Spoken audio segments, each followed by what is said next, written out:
Hello दोस्तों, कैसे हैं आप सब अच्छे होंगे। तो चलिए आज शुरुआत करते हैं आरआरबी एनटीपीसी जनरल अवेयरनेस का सिलेबस, जो काफ़ी विस्तृत है। इसमें मुख्य रूप से निम्न की विषय शामिल है जिनके बारे में मैं आप लोगों को जानकारी दूंगा, जो आगामी आने वाले एग्ज़ाम की दृष्टि से भी बहुत ही महत्वपूर्ण है और जानना ज़रूरी है। तो चलते हैं, सबसे प्रथम देखते हैं इनका मुख्य विषय क्या है। तो जो कहाँ कहाँ से क्वेश्चन आते हैं और किस तरह के क्वेश्चन आते हैं और क्या क्या पढ़ना है हमें, जैसे अक्सर क्वेश्चन पूछे जाते हैं। तो चलिए शुरू करते हैं। आज का पहला पॉइंट है राष्ट्रीय और अंतर्राष्ट्रीय महत्व की घटनाएं, यानी ये डेली बेसिस पर आपको रोज दिन पढ़ने ही पड़ेंगे। नेशनल हो या इंटरनेशनल में जो घटनाएं घटित हो रही हैं, तो आप या तो मंथली मैगजीन लीजिए या डेली 10 मिनट 5 मिनट आप समय निकालकर करंट अफेयर क्वेश्चन को सुनिए। दूसरा पॉइंट है क्रीड़ा या खेल, यानी गेम और स्पोर्ट्स। इनका भी आप मंथली एनालिसिस कीजिए या डेली एनालिसिस कीजिए, अब कोई भी समय 5 मिनट समय निकाल कर।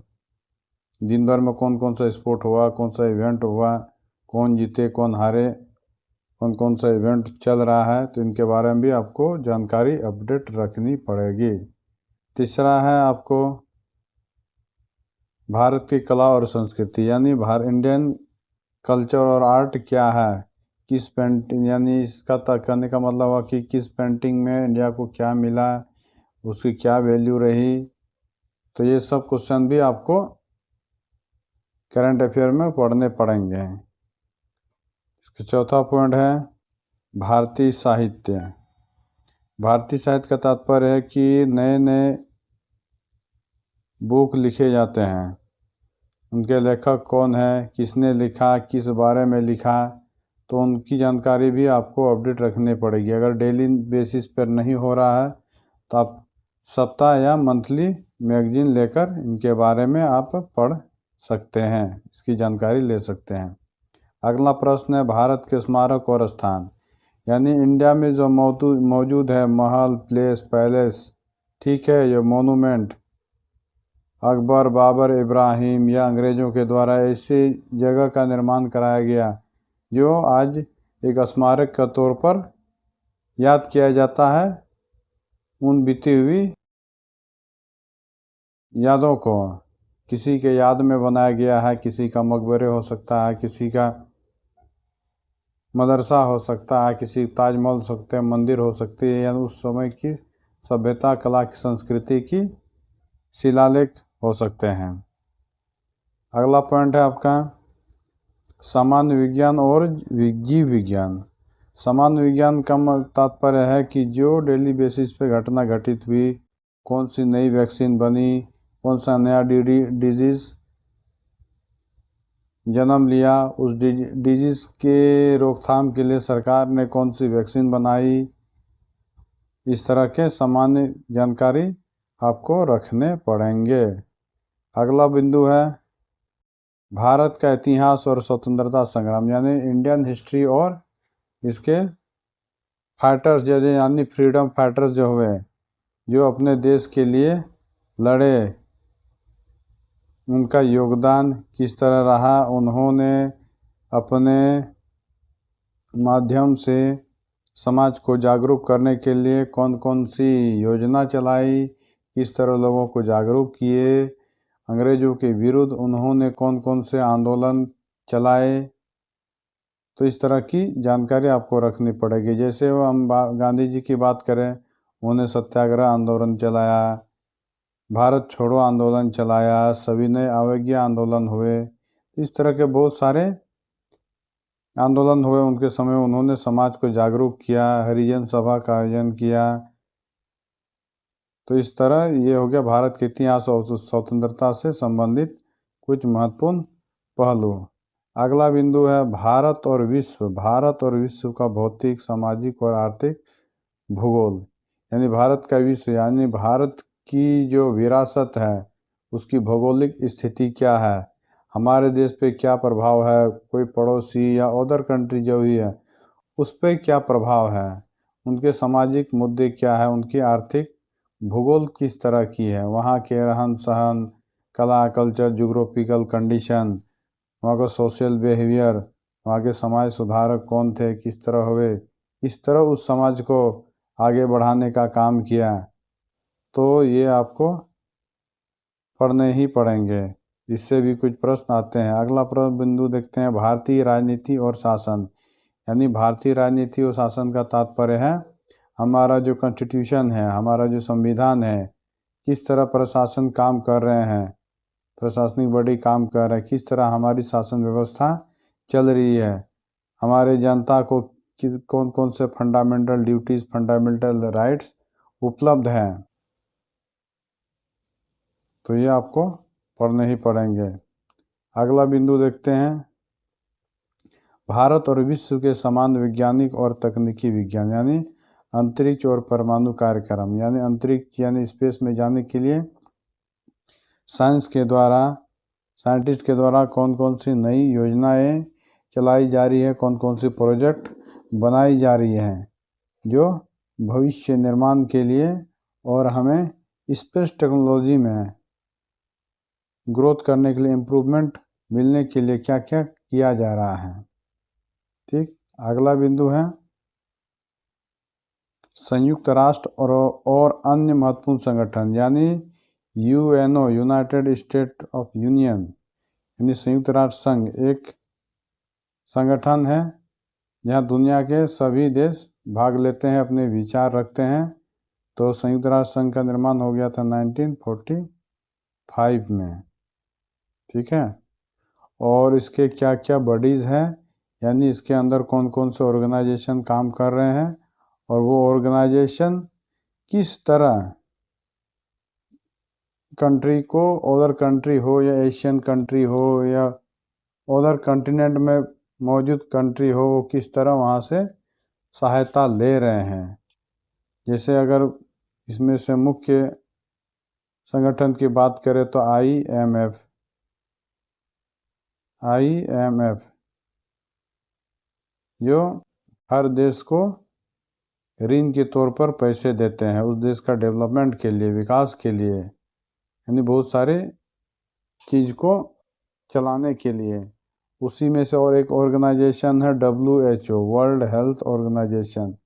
ये भी दुनिया के तमाम देशों में जाकर वहाँ स्वास्थ्य से जुड़े हुए परेशानी को ठीक करने के लिए WHO काम करते हैं, उन्हीं के अंडर है। और क्या है, यूनिसेफ भी इस काम में लगे हुए हैं, गरीब से गरीब क्षेत्र में जाते हैं, वहाँ के बच्चे के इलाज के लिए, वहाँ हॉस्पिटल के लिए कुछ आर्थिक मदद देते हैं। उन्हीं के साथ जुड़े होते हैं NGO, यानी नॉन गवर्नमेंटल ऑर्गेनाइजेशन, जो साथ मिलकर इस चीज़ के लिए काम करते हैं। अगला बिंदु है भारत और विश्व में बड़े पैमाने पर पर्यावरण के मुद्दे। पर्यावरण के मुद्दे से तात्पर्य है कि विश्व में जो चल रहे पर्यावरण के मुद्दे, जिस तरह से आज दुनिया डेवलप कर रहा है, इंडस्ट्रियलाइजेशन होने के बाद हर देश नई नई टेक्नोलॉजी बना रहे हैं, स्पेस टेक्नोलॉजी की बात करें या मिसाइल की बात करें या और बहुत सारी ऐसी टेक्नोलॉजी है, जिससे क्या हो रहा है कि प्रदूषित यानी रासायनिक गैस बड़ी मात्रा में प्रोड्यूस हो रही है। उससे हमारे पर्यावरण को क्या नुकसान हो रही है। जिस तरह अभी वर्तमान में अगर हम बात करें AI टेक्नोलॉजी की जो किस तरह ये दुनिया को अपने वश में कर रहे हैं। अगला बिंदु है कंप्यूटर और कंप्यूटर अनुप्रयोग की मूल बातें, यानी आज के डेट में कंप्यूटर का इस्तेमाल किस तरह हो रहा है। कंप्यूटर, एक समय था कंप्यूटर इतने बड़े हुआ करते थे, आज वो समय के साथ, जेनरेशन के साथ बदलते बदलते आज हमारे हैंड में आ गए हैं। हैंड का तात्पर्य का जिस तरह आज स्मार्टफोन है, उसी प्रकार आज हमारे पास कंप्यूटर एक लैपटॉप के माध्यम रूप ले चुका है। उनका इस्तेमाल किस तरह किया जा रहा है, डाटा साइंटिस्ट किस तरह उसको डेवलप कर रहे हैं। तो इनके बारे में भी आपको पढ़ना पड़ेगा। आप मंथली या साप्ताहिक मैगजीन लेकर के इसके बारे में आप नॉलेज ले सकते हैं और अपनी नोट बना सकते हैं।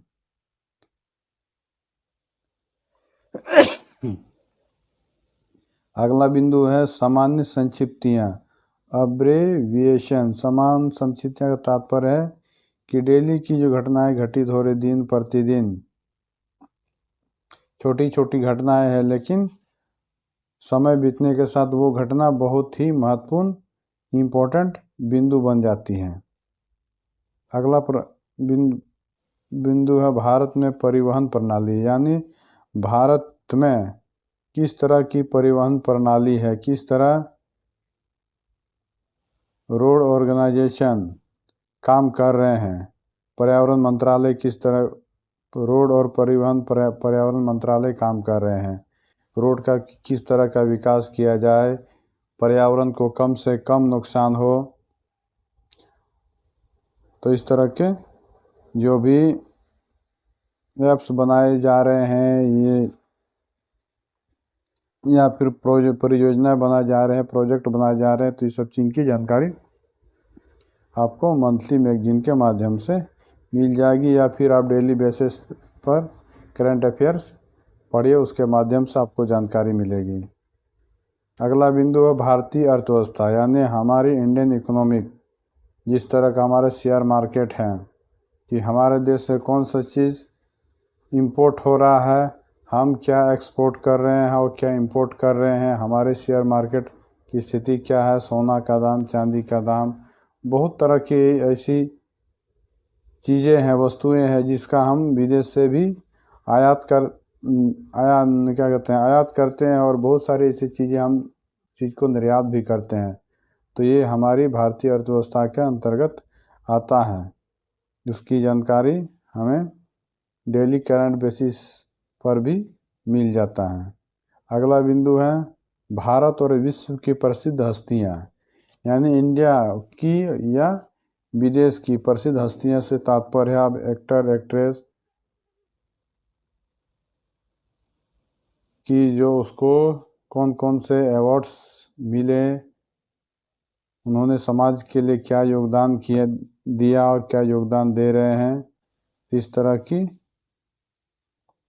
हस्तियाँ की आपको जानकारी मंथली मैगजीन के माध्यम से मिल जाती है, या कौन से हस्तियाँ अभी थी वर्तमान में वो रहे या वो चले गए। चलेगा तात्पर्य है कि वो उसकी मृत्यु हो गई, कब किस वर्ष जन्म लिए थे, इस तरह की सारी जानकारी आपको उसमें मिल जाती है। अगला बिंदु है सरकारी योजना और कार्यक्रम। सरकारी योजना यानी गवर्नमेंटल प्रोजेक्ट जो आम लोगों के लिए बनाई जाती है, उनको सुविधा देने के लिए, क्या वो ज़मीनी स्तर पर काम कर रहे हैं, और काम भी कर रहे हैं तो किस तरह वो काम सुचारू रूप से चालू है कि नहीं है, उससे आम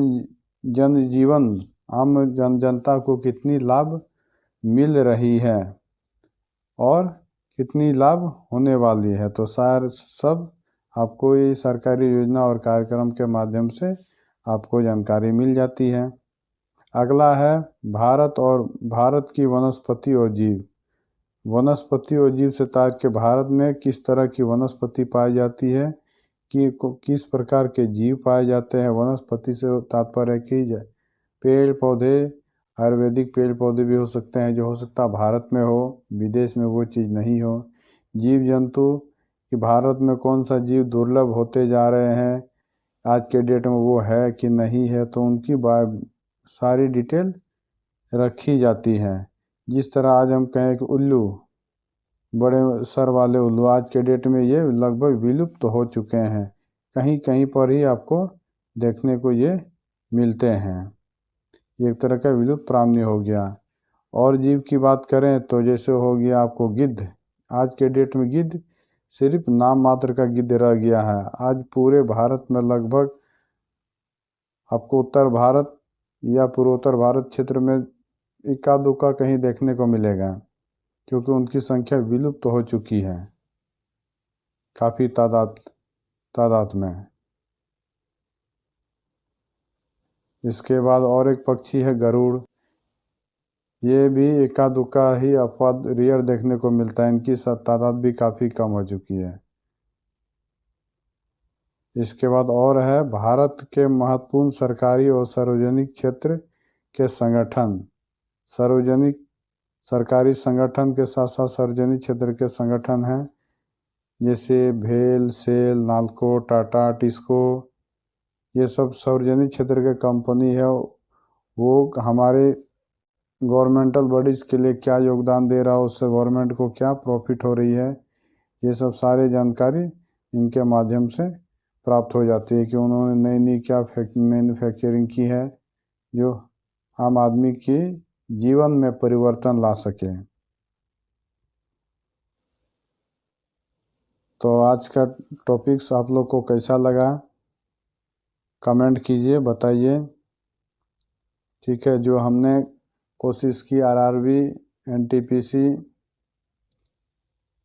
सिलेबस, जनरल अवेयरनेस सिलेबस के बारे में मैंने बताया। डेली आप इनको डेली बेसिस पे पढ़िए, नहीं तो आप मंथली मैगजीन ले करके आप थोड़ा थोड़ा उनको पढ़ सकते हैं, जो एग्ज़ाम की दृष्टि से काफ़ी महत्वपूर्ण है और आपको अच्छे स्कोर करने में काफ़ी मदद करेंगे। तो वीडियो अच्छा लगे तो आप लोग लाइक कीजिए, शेयर कीजिए, कमेंट कीजिए और हो सके तो चैनल को भी सब्सक्राइब कीजिए। इन्हीं सब बातों को ख़त्म करते हैं और